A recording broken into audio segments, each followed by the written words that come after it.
Okay, I'm ready. Okay, so thank you to our candidates and to everyone on the Zoom.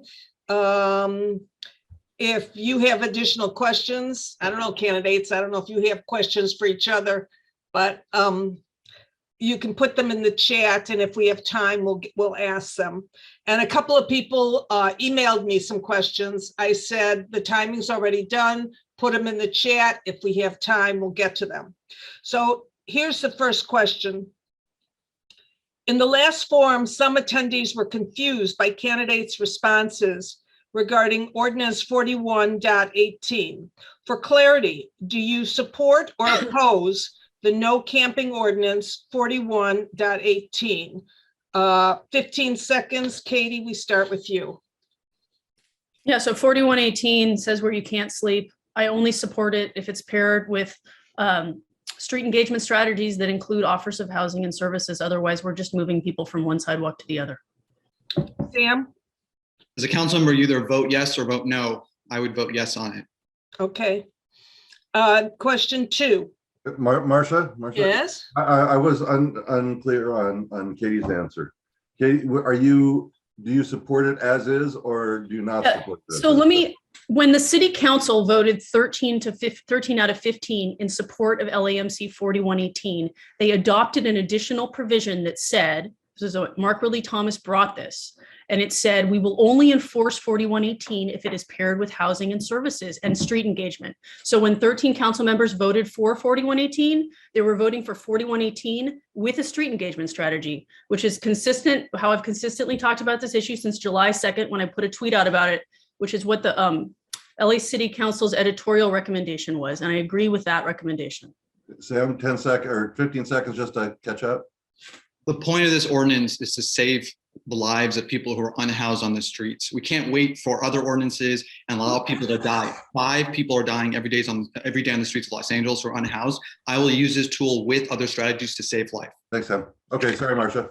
Okay, specifically give 3 actions you would take to obtain more social services for the homeless in CD5, and tell us how these actions will reduce encampments. You have 60 seconds. Sam, you're first. Okay, first I will empower nonprofits that are doing God's work and that are effective. There's a handful I've already identified, including Alexandra House in the eastern portion of our district, Westwood Transitional Village. I'd like to find another property for them to scale their work. These are effective nonprofits. They're far more effective. 2 is we have to fix our relationship with LASA. It's effectively a $2 billion agency that is a failed agency between the city and the county's budgets. They can't track people who are suffering on our streets. The coordinated entry system is a broken one. And then 3rd, there's a lot of young, great people in this community who want to help, nonprofits, business leaders, people on this Zoom. It's time for us to all work together and create neighborhood partnerships in every corner of the 5th district to help people who are suffering on the streets, who are unhoused, and bring them into the shelters and bring them to the housing that exists, the hotels and motels. We can't allow people to die in the streets anymore. Katie? Katie, you're muted. I got it. So we need better coordination between the city and the county. The county provides most of the services, mental health, physical health, addiction. The city provides the housing. They need to be better coordinated. Historically, that was supposed to be through LASA, but LASA needs to be reformed. So in the meantime, we need the city council members and the supervisors bringing together staffs of the 2 bureaucracies to work together about better coordination. We need a regional approach. So we need all 88 cities working together, and we certainly need all 15 council members working together. Right now, we don't have everybody rowing in the same direction. And so we have all these negative externalities from having all these different strategies. 3rd, we need mental health and addiction beds in our communities around the city. We have 50 mental health beds countywide. It's not sufficient. We used to put people in mental health hospitals. We stopped doing that, and we started putting them in jail. We stopped doing that, which was the right thing to do. They shouldn't be in jail, but we literally have no place to put people who are suffering from severe mental illness and addiction. So Katie, can we have follow-ups, or how? Well, just a second, Sam. So Katie, the question was, what will you do to obtain social services? What are you going to do? I'm going to Three things, 3 seconds. 3 things, 3 seconds. Three things. What are I'm you going to going to do? prioritize getting funding for these mental health and addiction beds by partnering with the state and the federal government, because we can't do it on our own, but we absolutely have to bring those beds to the city.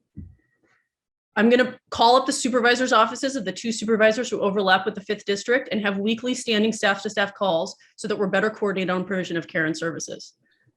Okay. Sam, did you want to add something? I didn't catch that. No, Really, are we doing that? I mean, is this, the Okay, format of this is changing immediately all the time. I'm in charge here. Okay. Sam? I just wanted to point out what the question was, which is what are you going to do? And one of the 2 of us has been at the county for 7 years, including as a senior public health deputy. So 50 beds, lack of coordination, prioritizing funding, and calling up supervisors, that should have been done for the last 7 years. By someone. Okay, thank you. Thank you for that insight. Katie, did you want to add anything? I've spent most of the last 7 years as our environmental and arts and culture deputy.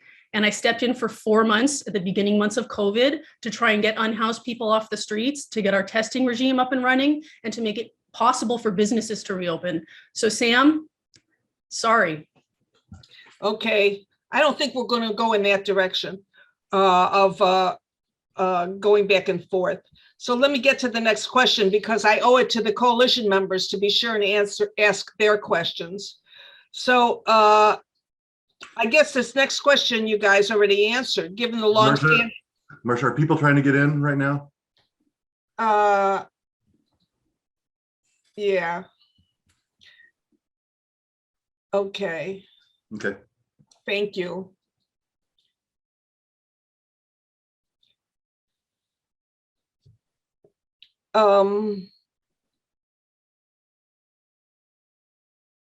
So given the longstanding failure of LA Housing Authority and the city and county to reduce homelessness, and they have failed, what is it in your past record should give us any confidence that you will actually accomplish anything to change the homeless equation in LA? 60 seconds, Katie first. So I spent a decade in the private sector and 6 years in the public sector, and I understand that the best answers usually require a collaboration between the 2. It's no different in the case of homelessness. The other thing is that I've been at the county, so I have a regional perspective that I'll bring to this regional challenge. Like I said earlier, homelessness is a regional challenge that's going to require regional collaboration. It's going to require collaboration all the way up to the federal government. I took the lead over a period of 3.5 years of creating Measure W, which was adopted by LA County voters in 2018. And among other things, it establishes a new form of governance for dealing with what was, up until that point, a seemingly intractable problem. And it had to do with something unrelated to homelessness, but the same principles apply. When you are collaborative and you bring people together and actually try to right size what the governance structure is to meet the problem that you're facing, you can actually start to wrap your arms around the problem. And I have a fluency, I have relationships, I know how to use the tools of government to problem solve. Sam? One of the biggest populations facing homelessness are those who are disabled. And I have helped build housing for adults with special needs and developmental disabilities in the 5th district, including a project on PICO. I've navigated the state issues, the local issues regarding the construction of housing and making sure people get social services on site. It's a broken system, and I've actually gotten things done. We just broke ground last week on a project. Second, I'm a litigator by training. I've taken on the biggest corporations in the world. I'm not afraid of fight. That's what's going to take. We need a fighter, not another insider who's going to appease the people in charge. And third, I've said very clearly what the problems are. I very clearly have said what I believe, whether it's on 4118, on policing, on mental health, and we've diagnosed the problems, right? We don't have enough mental health beds. People are dying on our streets. We need more shelters. And what we're doing as a city is just building very expensive $837,000 condos. That is not going to solve this problem. And we need leaders who are going to say it clearly and are going to fight to bring change here. Thank you. Next question, yes or no? Do you believe that housing is a right, just like freedom of religion? Marsha. Let's see, this is a 5 seconds. Katie, you're first. Is housing a right, just like freedom of religion or freedom of speech? I think housing should be a right, and we should provide it. Sam, is housing a right? I believe that shelter is a right that we have to provide to everyone. Okay. Do you believe, Katie, this is a follow-on, so you're first.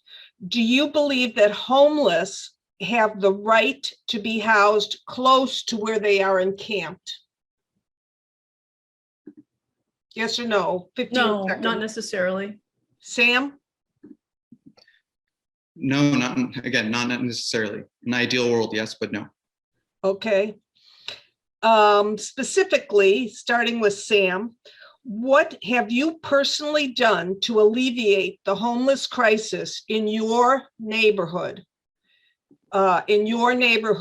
60 seconds, Sam.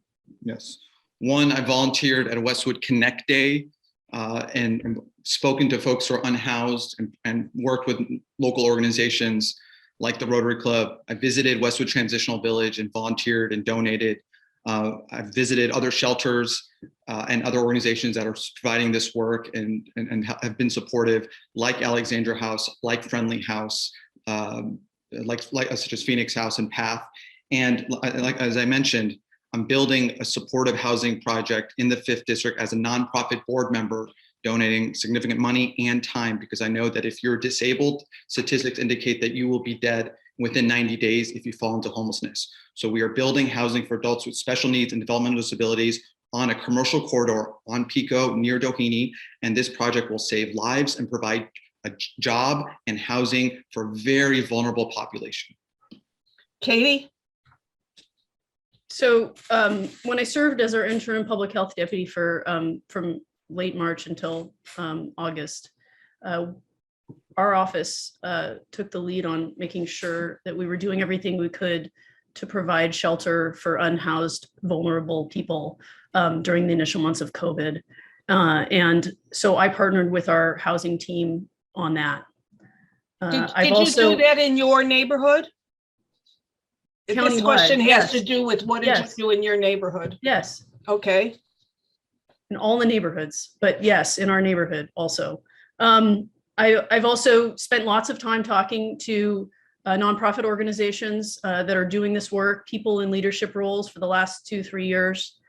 I also personally volunteered at food distribution days for our housing vulnerable populations multiple times. So I've done stuff personally and also at the policy level. Thank you. The next questions are on planning, development, and land use. Starting with Katy. What is your position on preserving the Devon Ashton neighborhood in CD5, and how will you do this? You have 45 seconds. Yeah, so the Devon Ashton Historic District is a gem. It's right around the corner from where my grandparents lived for more than 20 years. And we should be preserving it, not only because historical districts are part of the character of Los Angeles, but because those units are rent stabilized. And so they provide stability for the neighborhood and for the people who live there, the families who live there, the seniors who live there. And I'm committed to working hard to make sure that we preserve them as much as we possibly can. And I live in an HPOZ and, you know, there's a lot to be said for them. So. Thank you. Sam, what is your position? I support preserving Devon Ashton. It's very close to my heart. It's very close to where I live in Westwood. It's close to my synagogue. I've already worked with Nikki, Travis Longcore, Jan Reichman, and others on this issue. I've communicated to Councilmember Koretz, who's already started a process. I put in writing that I support it, and when elected, I will do everything I can to ensure that that the neighborhood is preserved. It's imperative for those who live there, but it's also an important precedent throughout the 5th District. Thank you. Next question. What is your position on creating affordable housing in CD5, which has some of the most expensive land in the region? 60 seconds, start with Sam. I support building more affordable housing. I support preserving affordable housing. I support doing everything we can to acquire low-cost housing or adaptively reuse other forms of properties like industrial, commercial, and retail. First, it's a moral imperative. We have to make sure that people can live in these neighborhoods. It's a legal requirement from the state, so we have to do our part to avoid potential losing funding. I think it's an environmental imperative as well. We can't have people drive an hour or 2 hours to teach our kids and work in our neighborhoods and our businesses. And I'll do everything I can to make sure we build the right affordable housing in the right places, make sure people who are low income actually know that these units exist, get access to them. We hold developers and property owners accountable to make sure they lease them to folks who are low income. They're not just vacant. And it's time for the city to do more than just 8, 10, or 12% as part of TOC. Developers are getting major benefits. They have to build more affordable housing. Katy? Yeah, I support the development of more affordable housing in the 5th Council District. And I think the way we're going to do that is through adaptive reuse for the reason you mentioned. Land is expensive. There's not a lot of vacant spaces. It's too expensive to do ground up construction. HHH made that clear. So through adaptive reuse of half empty commercial buildings right now with COVID, a lot of people are working from home. And so we have an opportunity to aggressively go out and buy properties. And the county's been doing this. The city's been doing it to a lesser extent. We know how to do this. We should be leveraging state dollars to buy down affordability and market rate buildings too. So it shouldn't just be purely affordable housing projects. We should be building integrated projects that have a higher percentage of affordability. And I know how to do that work because I was a land use attorney more than a decade ago. And so we can really be leveraging state and federal dollars to buy down affordability and build affordable units as part of an otherwise largely market rate project. And we can do it in places with input from community. Okay. Next, TOC projects request additional discretionary incentives for height and other variables. They are not by right. Will you oppose the granting of discretionary incentives and enforce the labor standard for all TOC projects? Yes or no? Starting with Katy. How long, Marcia? Yep. Holding. How long? 30 seconds. Well, it's a yes or no question. Well, So- it's a two-part question. So I believe that we need to reform the TOC process because as part of that additional density that's granted, we need to be getting more affordability out of it. And we need to be making sure that the impacts to the communities around it are mitigated. And we're not really doing that right now. And we're not enforcing the affordability provisions. I do believe that labor standards need to be enforced in the construction of all of them. Sam? I will oppose any additional discretionary variances in TOC projects unless we create a win-win for the community and for the city at large. Okay. What are your plans to protect the environment in the Santa Monica Mountains? Start with Sam. You have 45 seconds. Great. First, oppose all new major development in the hillsides. The Benedict Canyon Resort is one. I publicly, robustly oppose it on day one in writing. I've testified against it. I've communicated that to Councilmember Koretz. Same thing with the Bergruin and CD11 and anything else that comes up. We have to preserve our hillsides. I supported the Ridgeline and wildlife ordinances. I'm sad to see that they've been effectively combined and watered down a bit. I will work with the leaders in the Bel Air Neighborhood Council, including Nikki and Travis and others, to make sure that we, to the extent that it's not passed, but make sure we create the right protections for the hillsides. And then also fire. What's imperative is that we fund our fire department. They're down to historic levels of down to the 70s number of funding and police officers. Okay, Katy? Yeah, so as a former land use attorney, I worked briefly at the Santa Monica Mountains Conservancy. This is a really important issue to me. We need to limit development as much as possible to low density, single family housing. And it's a fire safety risk. It's an evacuation risk. It's also a conservation issue. We have lots of wildlife up there, and we need to protect it as much as possible through the creation and support of habitat corridors. We need to create connectivity through the selective purchase of vacant parcels. And I support a ridgeline ordinance that works for the community because once you develop something, there's no going back. And so we need to take that mindset with us every time we consider a new project. Okay, Katy, this is a question from the chat box for you. In the last forum, you twice mentioned that we need stricter rent controls. For the past 2 years, there has been a rent freeze and there has been an eviction freeze. How can you possibly add more rent controls than what we already have in place? And do you think the current freezes are fair to housing providers? Katie? 60 Sure. seconds. So when I say I support expanding rent control, I'm talking about the rent stabilization ordinance at the state level, which is going to require us to partner with the state legislature. I live in a rent stabilized unit, and it provides an incredible amount of stability for me and my family as we do household planning month to month and year to year. A lot of families are in this position. It's really important that not just homeowners have that stability, but also renters. In terms of the temporary measures that were put in place, I also own a duplex. My husband and I are small mom and pop landlords. And when we were renting out one of our units during COVID, we were terrified that we were going to get a tenant who was going to stop paying rent. And so it's a huge issue. And I don't think that it's acceptable to put this on the backs of landlords without making sure that they're compensated in real time for the cost of the rent that isn't being paid. Because I know so many people who are losing their properties due to foreclosure. And so I think that if the city or the county is going to continue to extend this, we need to make sure that landlords are being paid rent. And Katie, who would pay for the landlords?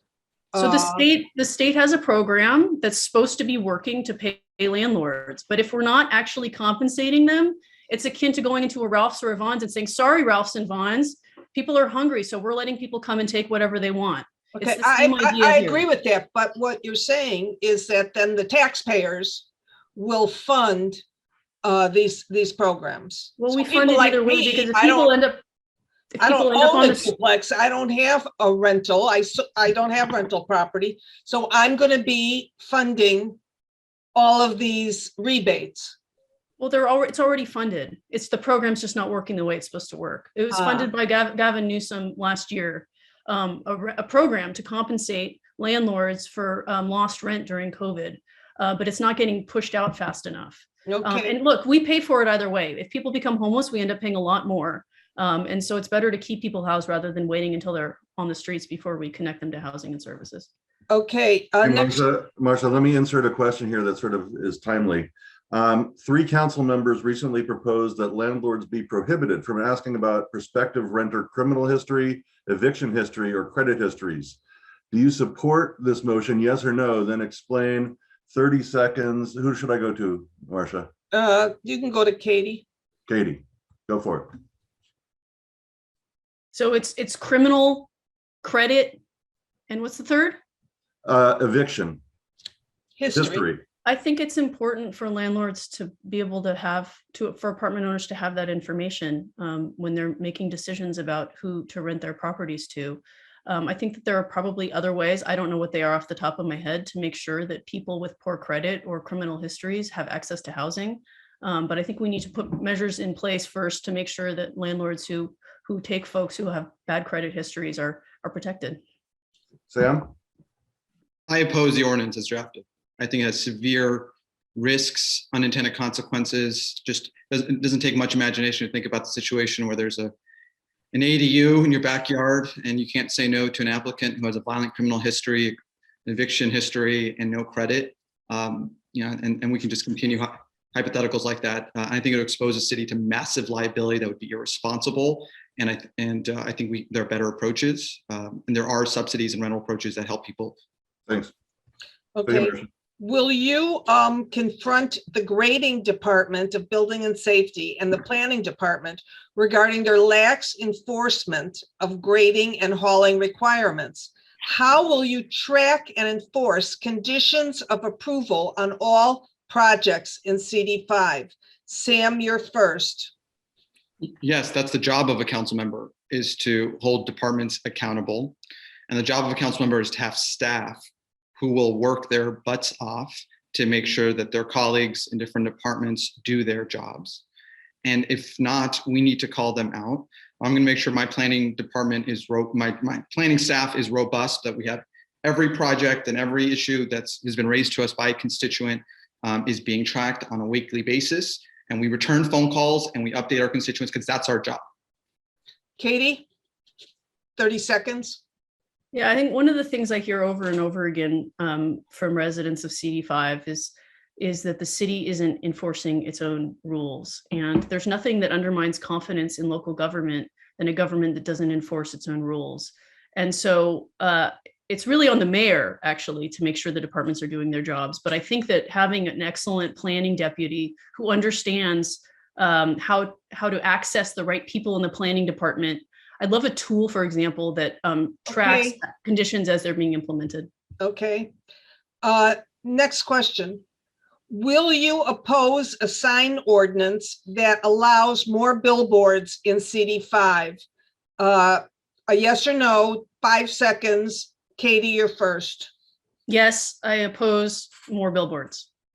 Sam? Yes, I've already said that publicly. I've met with the scenic Okay. area folks. Yes. Okay.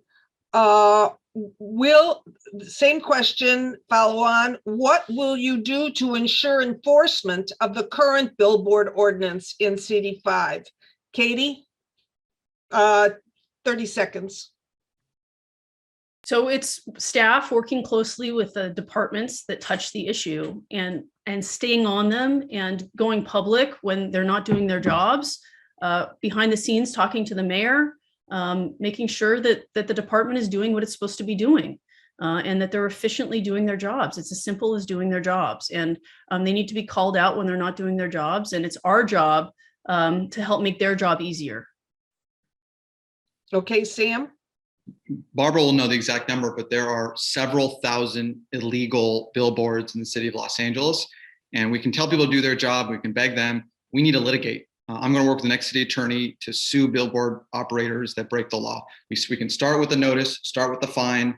If they don't do that, we have legal tools that we need to implement. And I'm a litigator, and I will not be afraid to use the tools of the city attorney's office to enforce our city's laws on every single issue that our city fails to enforce. Next question on that, starting with Katie, 30 seconds. What will you do to ensure collection of revenue for the city from billboards? Again, this is an enforcement issue, and I think it's a question of sitting down with the departments and figuring out what's working and what's not working, and helping them do their job by working with the mayor's office, which oversees the departments, to come up with systems to actually enforce their own laws. It feels like a version of the last question. Sam?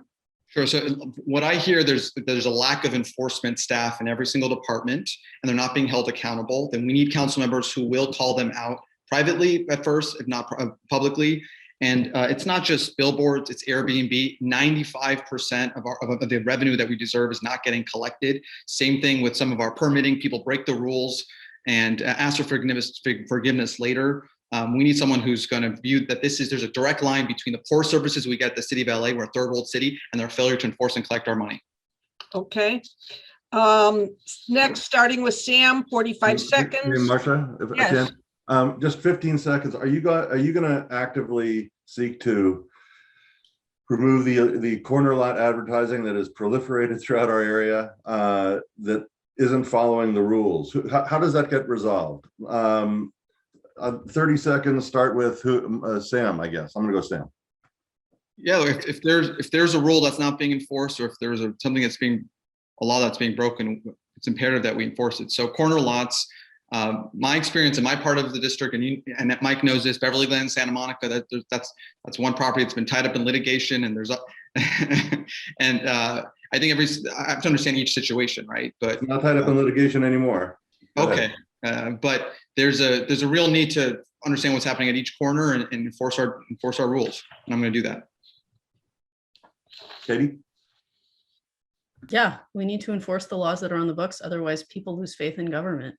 I also think at the same time, the city's facing a lot of issues and challenges, and we don't have the resources to do everything to the degree that we'd like to. And I think it's important to have a council member who's going to prioritize and focus staff resources and time on those issues that are the biggest priorities for the district. And so I look forward to working with each of you to figure out what those are in your neighborhoods, and prioritize them and make sure that we're working together strategically. Great, thank you. Do you support, starting with Sam, 10 seconds, do you support or oppose the decorative lighting at the top of new super high rises along Wilshire Boulevard from La Brea to San Vicente that are essentially advertising for various brands? Support or oppose? Oppose. Katie? I guess I'd never thought about it before, but I oppose the commercialization of our architecture. Okay, next question. How will you get planners to acknowledge the fact that not all of those living near transit will actually use or be able to use that transit on a regular basis? You have 30 seconds, starting with Katie.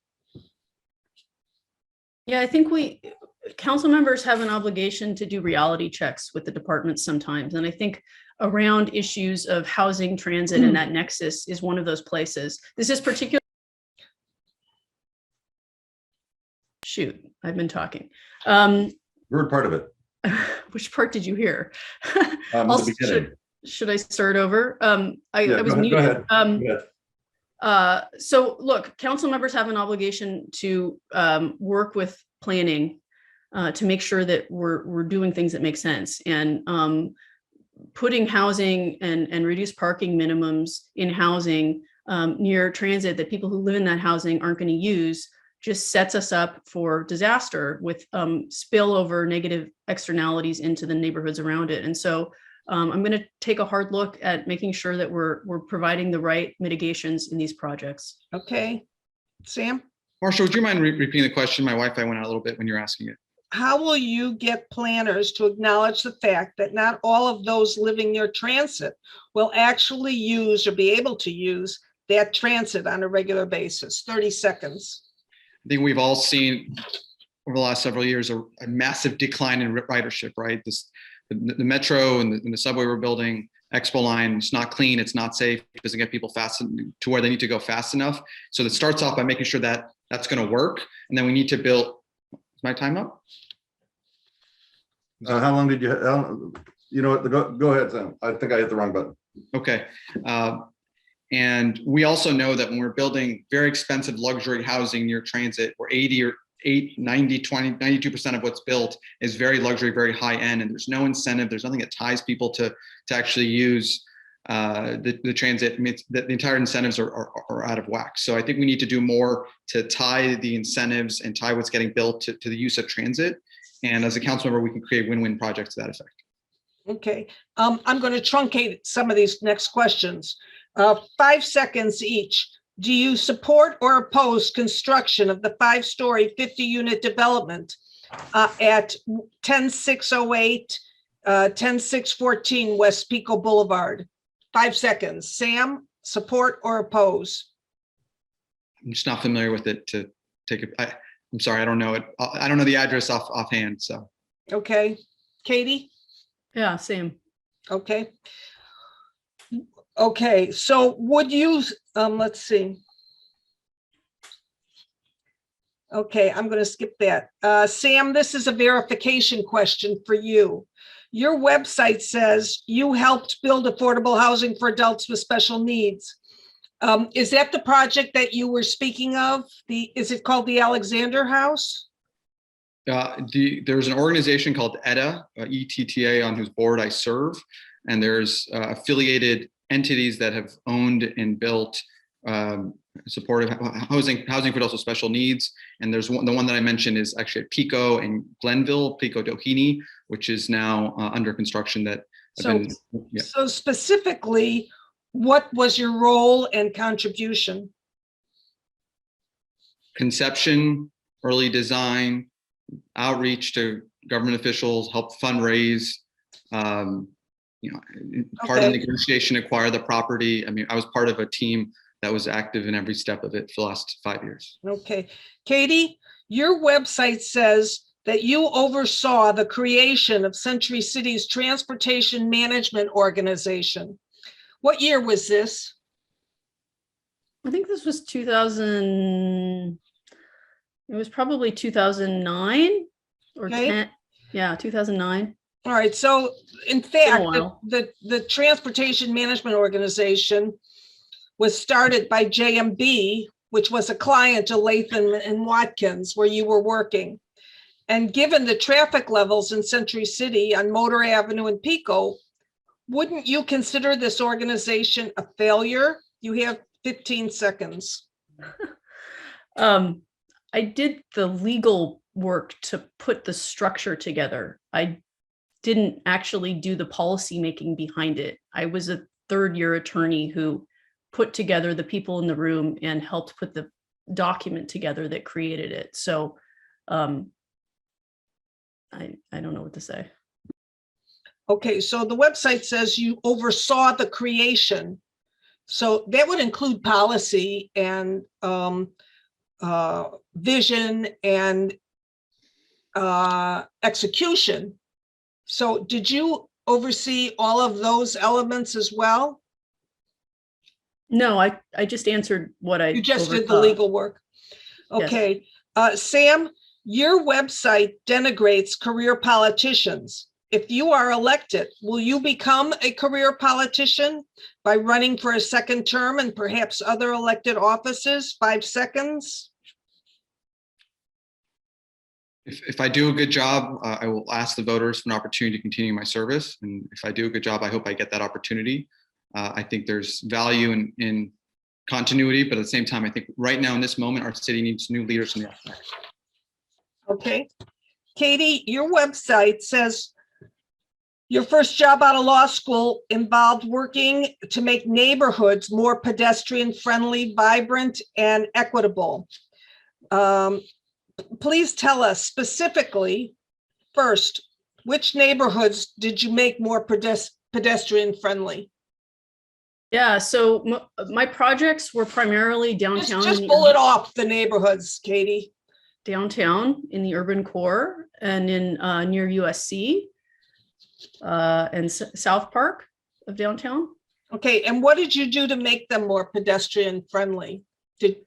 So we put student housing across the street from USC and made it a multi-use project that included a new bookstore for USC.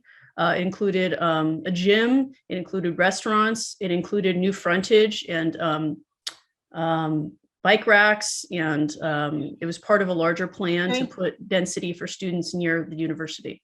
Okay, and what did you do to make neighborhoods more equitable? What does that mean?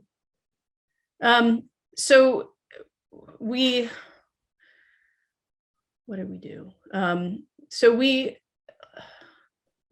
When we were building new housing, we would negotiate with the community, with neighborhoods, with the city, and we'd put in additional, more than required, affordable and workforce housing units. And so there was always more than was required would be part of a lot of these projects. Mike, you want to take infrastructure, please? We're running a little bit behind.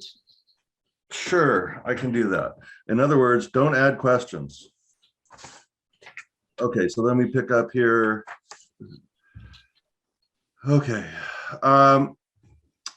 What will you do specifically about traffic congestion and poor street condition in CD5? We're going to go for 30 seconds each, starting with Katy. So traffic congestion, I think we start to address that by better land use planning and by citing workforce housing near our job centers. As you all know, we have some of the largest job centers in the region in Council District 5, but most of the people who live there can't afford to live anywhere near there. And so by putting workforce housing for the people who actually work there adjacent to it, we're going to cut down traffic. And in terms of repaving our roads, this is a conversation and pushing hard with LADOT publicly or privately. Thanks. Okay. Sam? Obviously, we need to oppose overdevelopment or projects that don't make sense. They're too big. They're going to add to the traffic mitigation measures. There's a lot of experts here in the community. We'll make sure each neighborhood gets its share of services. We have to do more on our roads. We can't allow the potholes to continue. We have $1 billion from the federal government that we're not using, and this doesn't feel like it's flowing to the 5th district. We need a council member who's going to prioritize repaving not only our roads and our sidewalks, but our grid, our sewers, our water system. We're 40 years out of date. And 15 seconds each. Name the top 3 intersections that you're going to focus on as far as congestion in CD5. Katie, you're up. So La Cienega and Olympic, Wilshire and Westwood, Sepulveda and Wilshire. Sam?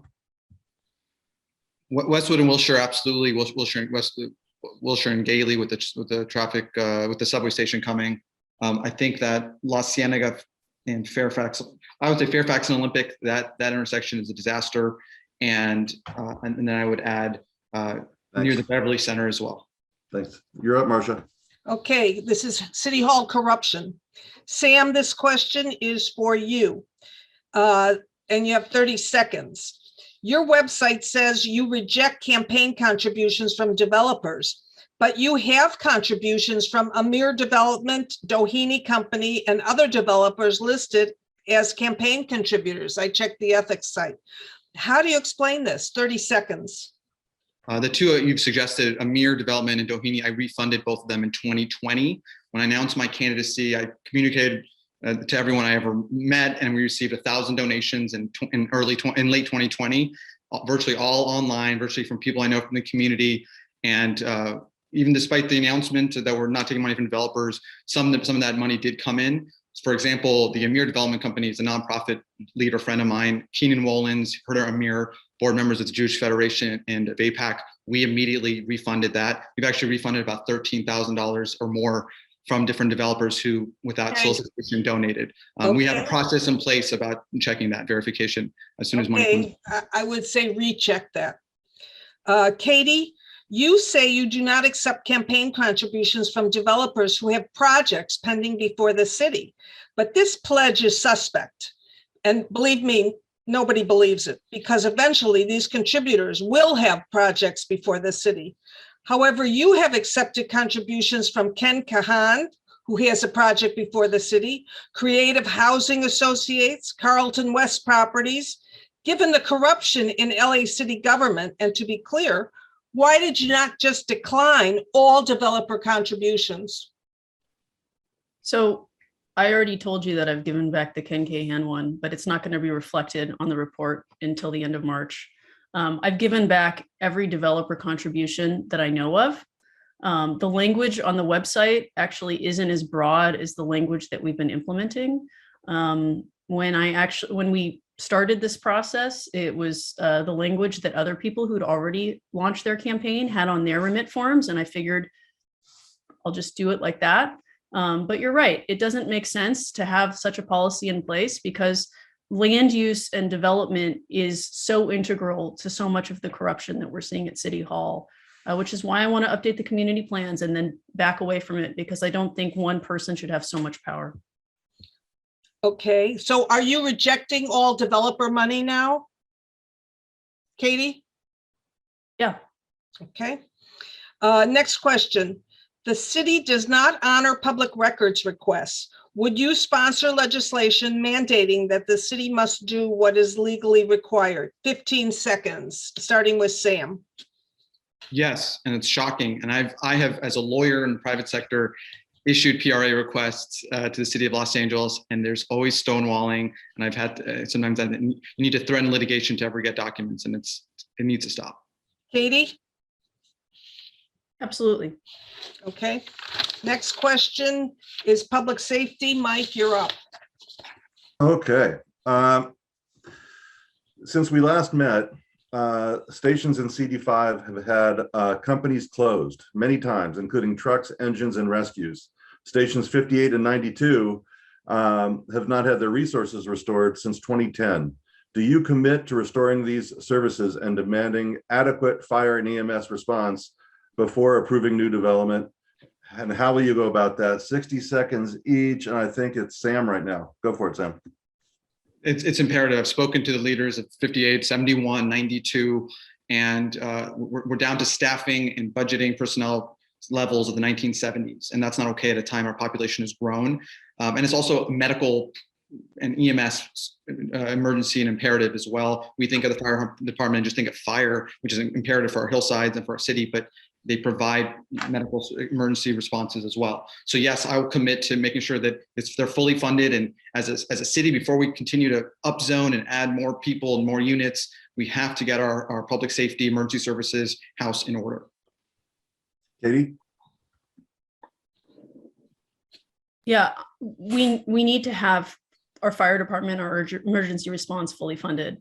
I don't know that it makes sense to not approve any more developments before we do that, because who knows how long it is before the city agrees to fully fund them. And I think we need more housing, particularly affordable and workforce housing, and it would be irresponsible to halt all new development while we wait for the city to fund that. I am committed to working hard with the fire department, the city, the mayor, to make sure that our emergency response is adequately funded. No one should have to wait on hold when they dial 911. Response times are too slow. And I think that when we put the right density in the right places, we can help with that. So Katie, just real quickly, so from your answer, you would continue to add demand on the fire department before they had adequate supply of resources. Did I understand that? How long have we been waiting for the fire department to have a fully funded department? Okay, Katie, you need to answer the question. Yes. Yes. Yes. Okay, thank you. Last question, Marcia, and I think it's, I'm going up way off script here. I think it would be helpful for each of you to highlight the key differences between you and the other candidate. So please take a minute each to do that. And okay, I have a number of fingers up. Katie, odd or even? So you decide who goes first. Odd. Okay, Sam, you go first, 60 seconds. Okay. First, the depth of my experience in connection to this district. Lived here virtually my entire life. I came here as a 1-year-old refugee, went to local public schools like Fairburn and Westwood Avenue in this district, raising my kids a couple blocks from where I was raised. I've been on 10 different nonprofit boards over 15 years in this district doing this work. Second, I have private sector experience that's missing on the city council. There's not a single council member who's ever ran a business, had to pay payroll, workers' comp, a business tax, or has been a leader in the nonprofit world like I have in a breadth of issues. Third is on the policies, I'm aligned with the vast majority of the residents of the 5th district. We need more police officers. We need to do more on homelessness, on the mental health, but also making sure our public spaces are accessible and clean and safe for everyone. And then fourth, we don't need more of the same. We need people who are going to have courage and who are going to say Prop HHH is broken. The county public health department is broken. We need new approaches, and someone who's from the system and is playing musical chairs is not going to be able to tackle these issues with urgency and common sense. Katie. So I spent a decade in the private sector, and my experience in the private sector is actually directly relevant to doing this job. I have a land use background. I understand how the planning department works. I understand how we do community building. I've worked in partnership with the state on climate change work, which is directly relevant to making our communities more sustainable and healthy. And I spent 6.5 years at the county, which is really valuable perspective coming into the city council, because so many of the challenges we're facing as a city, homelessness, public health, public safety, affordability, climate, these are not city challenges that we can solve at the city level. We need county, we need regional solutions, partnerships all the way up with the federal government. I have a track record of getting things done. I know how to do this work. I've been doing this work, and I'm running because I want to keep doing the work. I know I'll be able to step in on the very first day and immediately start making meaningful progress on behalf of Council District 5 and all Angelinos. Thank you both. That was really helpful. Okay, so I'm going to go to the chat box, but first I want to remind everybody to vote. And you vote for the candidate that you think will do the best job in CD5 on behalf of us. And just send it to me at marcia.sells@gmail.com. And I will report on the tally from this vote. And I will also separately report on the tally from the previous forum. Now I'm going to go to the chat box. And Marcia, just to be clear, you accept votes up until I think it's Monday at noon. That's what we did last time. We've done the last time. Yeah, sure. Monday at noon. Okay. And then I send out the email later in the day.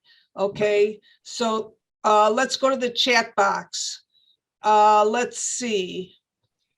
Let me start with the first one. Rosalie, fully functional transit will not be widely available for many years.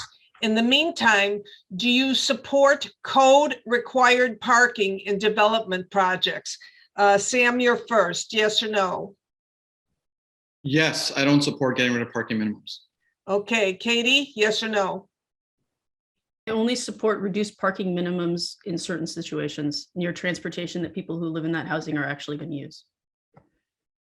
Okay. And then only reduced. Okay, Lisa, thank you for your thoughts. Let's see, from Barbara Brody, the city received no revenues from billboards. When there is enforcement, there should be fines. The revised fines that were meant to be adopted as part of let me get to the question. The fines need to be high enough to be a deterrent. Okay. Blah, blah, blah, blah. I don't see a question. Yeah, I don't see a question. Okay. From Steve Resnick, what is this is not for the candidate, Steve. Steve, call me and I'll tell you. Yeah. Okay, from Steve Resnick, Recs and Parks does not respond to PRA So requests. they do respond. Oh, they respond. Okay. Okay, blah, blah, Barbara Brody. Okay, I don't see a question here. Pitch, Okay, okay, here's a question. Thank you, David Caden. Do you support or oppose the proposed Ridgeline ordinance? Start with Katie, support or oppose?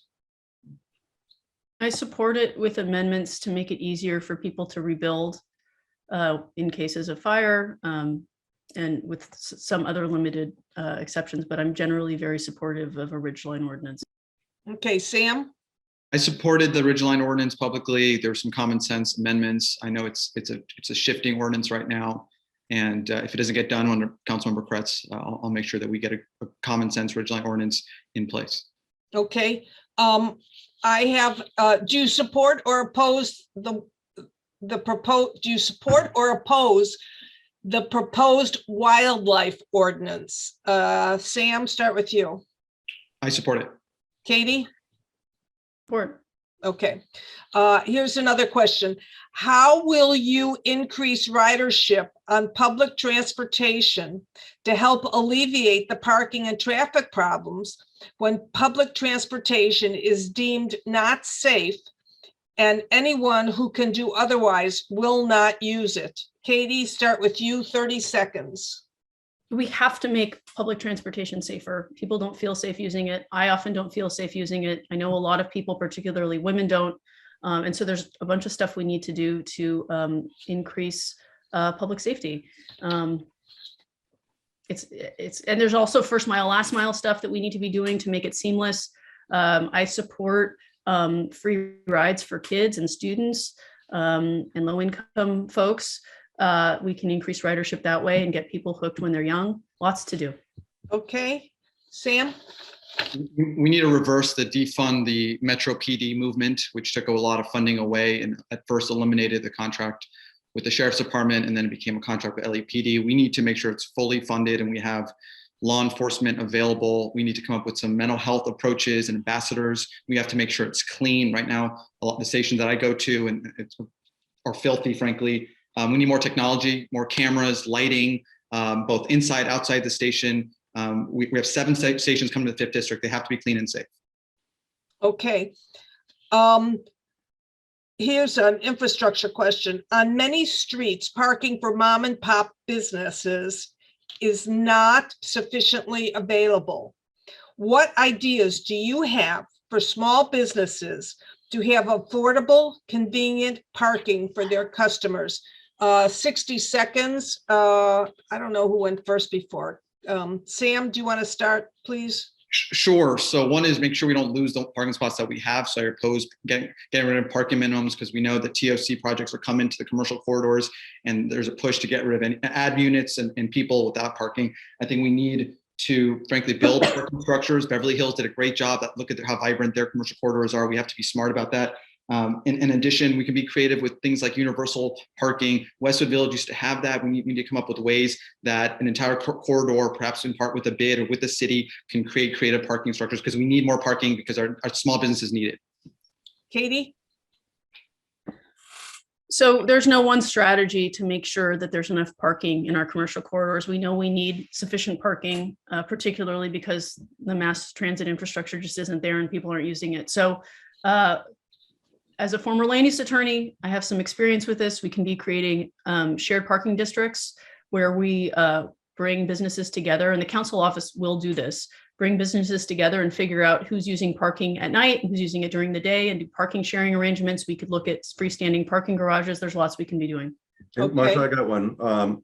During COVID, there were several measures put in place, such as al fresco dining, which in some cases did take a parking spot, but in other places, they're on the sidewalk, and it seems to be really popular. Will you push to have that continued? And if so, are you going to address safety of people who are dining al fresco? Because there have been some issues on Pico. So 30 seconds. And I think, Katie, are you up next? I think you Yes. are. Go ahead, Katie, 30 seconds. Yeah, so I really like the al fresco program. I think it was a lifeline for small businesses to try and survive during COVID. And it's been remarkably successful. But I think we have the benefit of a little more time now to thoughtfully figure out how to mitigate some of those impacts that you are talking about. And maybe it's not taking away a lane of traffic. Maybe it's allowing, making it easier for businesses to have sidewalk cafe settings. Because putting people basically in a lane of traffic with very little between them and the cars is dangerous. So, but yes, I'm very much committed to keeping the al fresco program, at least the core essence of it, alive. Yeah. I love al fresco. I think it's there's some really good models of how other cities have done it. Like Culver City, they can navigate the issues of noise and traffic and parking and public risk to traffic. We can address all that with some planning. We have 7 subway stations coming in around the 5th district, from La Brea, La Cienega, Fairfax, Westwood Village, Rodeo, Central City, and the VA. There's a chance to build a real corridor of businesses and make them vibrant as we rebuild infrastructure around those places, and we can plan more parking. And it doesn't have to be these ugly barricades. We can actually plan what these neighborhoods look like and make them pedestrian friendly. We all want to be able to go outside and dine outside and see our small businesses and restaurants thrive. Okay. So will you decline projects and not support projects without sufficient parking? Sam? Yes. Katie? Yes. Okay. I got one more for you, Marsha, on TOC, if it's okay. So I recently learned that there are certain TOC projects which actually result in a net loss of affordable units. Will you challenge any TOC project that does not result in a net increase in affordable units? 15 seconds, starting with Katie. Yes, we need to be preserving existing affordable units. And when a new project comes in and destroys those units, they need to be replaced at a greater than 1-to-1 ratio. Sam? Yes, I actually came out against a project on Robertson that would have eliminated several rent-controlled units. I forgot if it was 4 or 6, and not replaced them, and actually would have been a hotel. And that's not what we need. We need more affordable units, and we can't destroy the ones that we do that already exist. I encourage you both to look at the project, the 50-unit project at 10608, 10614 West Pico Boulevard. Sorry, what was the address, Marsha? 10608 to 10614. 50-story, Right across, 5-story, right 50 unit. Okay. Yeah, right across from the station. Okay, I have one more question, and then everybody can vote. What is your response to housing advocates who advocate that trickle-down economics and the construction of housing at all income levels, including luxury and market rate housing, will lead to lower housing costs in all of LA? Do you agree with that philosophy or not? Sam? Time? How long? 10 seconds. I don't have one of those. I do 50. There's an endless supply of people who want to live on the west side of Los Angeles in the 5th district. This is the greatest part of the city, the greatest part of the greatest city in the world. And if we build more, there will people who endlessly will want to move here. That's not going to fix our affordable housing crisis. Katie? Trickle-down housing policy isn't going to solve our housing affordability crisis in any sort of a meaningful way. We need to be laser focused on building affordable and workforce housing in all parts of the city. That's how we're going to address affordability in a meaningful way. Okay, one last question. Before everybody votes, what might be done to provide better protections for our landmarks? 30 seconds. Katie? Look, I think CEQA is an important tool, and it allows us to fully understand the environmental implications of a proposed project. And so, you know, all the designations in the world are important at preserving historic properties and districts. And then CEQA comes in, and it's an important tool. And I think that's how we do it. Sam? Similar tools, right? Historical preservation, CEQA, using every tool available to a council member, or being proactive on these issues. And then just to David Caden's question, I adamantly oppose the Bulgari Hotel. Okay. Okay. Yeah, okay. So do I. Yeah, that's already been asked and answered. Okay, so we're at 11 o'clock. I said 1 hour. And everybody please vote. Thank you, Sam. Thank you, Katie. I appreciate it. We had a good cross-section from the district on this call, I'm happy to say. And so thank you, everyone, for taking this hour from your Saturday morning. And I look forward to hearing from everybody. And good luck to our candidates. Thank you for participating. I'm sure we'll have additional opportunities to visit with you. I'm going to end the meeting now. Thanks, Thanks, everyone. everyone. Really enjoyed it. Everybody. Good seeing everyone. Thank you, Bye. Marcia.